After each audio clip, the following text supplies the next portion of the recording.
10 የዲጂታል ማርኬቲንግ አይነቶች የመጨረሻው እንዳያመልጣችሁ። ኤስኤምኤም ወይም ሶሻል ሚዲያ ማርኬቲንግ። እነዚህ ፌስቡክ እና ኢንስታግራም ላይ ስፖንሰርድ የምትል ጽሑፍ ያለባቸው ፖስቶች ናቸው። ኤስኢኤም ወይም ሰርች ኤንጂን ማርኬቲንግ።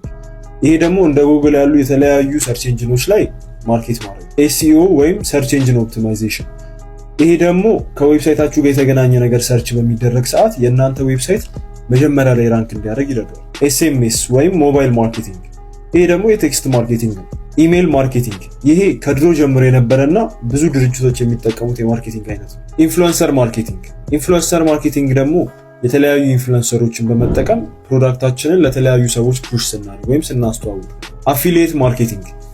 ለዚህ ወሳኙ ነገር ብዙ ትራፊክ ካላቸው ዌብሳይቶች ጋር ፓርትነርሺፕ ውስጥ መግባት ነው። ጉግል ማይ ቢዝነስ። ይሄ ደግሞ ጉግል ማይ ቢዝነስን ተጠቅመን ቢዝነሳችንን ራን ስናደርግ ኦርጋኒክ ሪቻችንን ይጨምራል። ኮንተንት ማርኬቲንግ። ይሄ የተለያዩ ቪዲዮዎችን በመስራት የተለያዩ ሶሻል ሚዲያ ፔጆች ላይ ፖስት ማድረግ ነው።